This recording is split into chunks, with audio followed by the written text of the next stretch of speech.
जी नाज़रीन, breaking news है असां शेयर कंदासीं। इस्लामाबाद में इरसा तकरारी चश्मा जेलम लिंक कैनाल खोलण की इजाज़त ॾेई छॾी आहे। इरसा जे हंगामी इजलास में तरबीला डैम अंदर पानी ज़ख़ीरो करण में ॾुखियाईनि समेत सूरत हाल जो जाइज़ो वरितो वेंदो। वापडा जे फरमाइश ते 30 जून ताईं तरबीला डैम में पानी सतह 1470 फुट रखण जो फ़ैसिलो कयो वियो आहे। टनल 5 जे तामीर सबबि तरबीला डैम में पानी जी सतह 1470 फुट खां न वधाई वेंदी, जॾहिं त इरसा तकरारी चश्मा जेहलम लिंक कैनाल खोलण जी इजाज़त ॾेई छॾी आहे। इरसा जे हंगामी इजलास में तरबीला डैम अंदर पानी ज़ख़ीरो करण में ॾुखियाईनि समेत सूरत हाल जो जाइज़ो वरितो वेंदो। वापडा जी फरमाइश ते 30 जून ताईं तरबीला डैम में पानी सतह 1470 फुट रखण जो फ़ैसिलो कयो वियो आहे, जॾहिं त टनल 5 जी तामीर सबबि तरबीला डैम में पानी जी सतह 1470 फुट खां न वधाई वेंदी। ब्रेकिंग न्यूज़ असां शेयर कयूं पिया। इरसा जे हंगामी इजलास में तरबीला डैम अंदर पानी ज़ख़ीरो करण में ॾुखियाईनि समेत सूरत हाल जो जाइज़ो वरितो वियो। वापडा जे फरमाइश ते 30 जून ताईं तरबीला डैम में पानी की सतह 1470 फुट रखण जो फ़ैसिलो कयो वियो आहे, जॾहिं त टनल 5 जे तामीर सबबि तरबीला डैम में पानी की सतह 1470 फुट खां न वधाई वेंदी। एक भेरो ॿीहर ब्रेकिंग न्यूज़ असां शेयर कंदासीं। इरसा तकरारी चश्मा जेहलम लिंक कैनाल के खोलण की इजाज़त ॾेई छॾी आहे।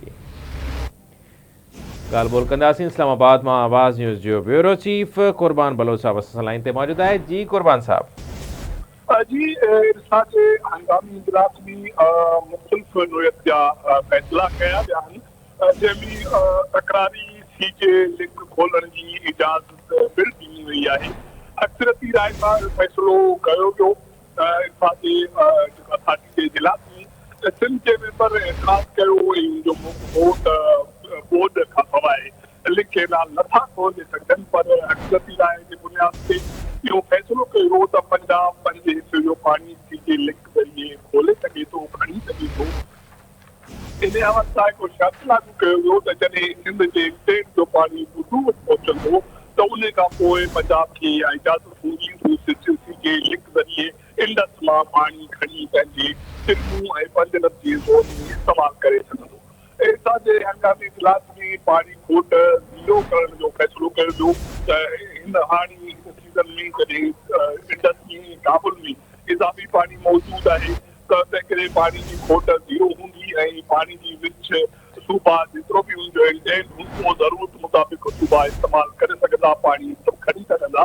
ऐं उन सां गॾो गॾु इहो पिणु फ़ैसिलो कयो वियो त वापडा जी जेका फरमाइश थी वई त टनल 5 जी तामीर जे लाइ तरबेला में पानी सतह 1470 फुटनि ते बरक़रार रखियो वेंदो ऐं 20 जून ताईं इन सतह खे न वधाए वेंदो। त इन फार्मूले जी पिणु इरसा अथॉरिटी जे इजलास में मंज़ूरी ॾिनी वई आहे।